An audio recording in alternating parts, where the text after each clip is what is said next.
హిందువులు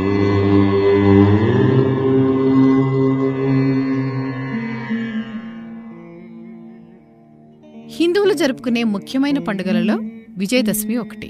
ఆశ్వయుజ మాసం అంటే సుమారుగా అక్టోబర్ కాలంలో ఈ పండుగ వస్తుంది. చెడు మీద మంచి సాధించిన విజయానికి చిహ్నంగా ఈ పండుగను విజయదశమి అని పిలుస్తారు. పూర్వం మహిషాసురుడు అనే రాక్షసుడు ఉండేవాడు. మహిషం అంటే దున్నపోతు. మహిష రూపంలో పుట్టాడు కాబట్టి అతనికి మహిషాసురుడు అన్న పేరు వచ్చింది.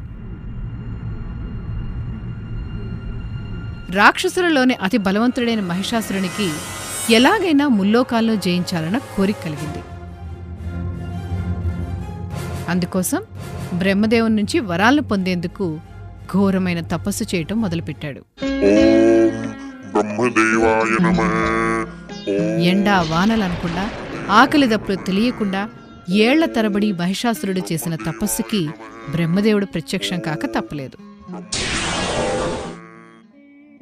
ఈ ప్రపంచంలోని ఏ పురుషుడి చేతిలోనూ నాకు చావు ఉండకూడదు అని కోరుకున్నాడు మహిషాసురుడు.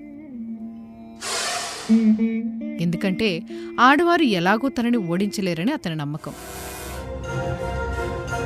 బ్రహ్మదేవుని వరాన్ని పొందిన మహిషాసురుడు ముల్లోకాల మీద పడి ప్రజలను పీడించసాగాడు. సాక్షాత్తు బ్రహ్మ విష్ణు మహేశ్వరులు కూడా అతన్ని ఏమీ చేయలేకపోయారు.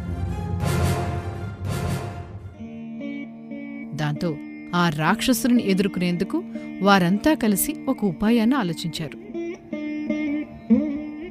మహిషాసురుని చావు ఒక స్త్రీ చేతిలో ఉంది కాబట్టి అతన్ని ఎదుర్కొనేంత బలవంతురాల్ని సృష్టించాలి అనుకున్నారు. అలా వారందరి అంశాలతోనూ ఉద్భవించిన దేవతే దుర్గాదేవి. 18 చేతులతో యుద్ధానికి సిద్ధంగా ఉన్న ఆ దుర్గామాతకు తమ తమ ఆయుధాలను అందించారు దేవతలు. విష్ణువు సుదర్శన చక్రాన్ని, శివుడు త్రిశూలాన్ని, దేవేంద్రుడు వజ్రాయుధాన్ని అందించారు. ఇలాంటి గొప్ప ఆయుధాలెన్నో చేపట్టి సింహాన్ని వాహనంగా చేసుకుని మహిషాసురుని మీదకు దండయాత్రకు బయలుదేరింది దుర్గామాత.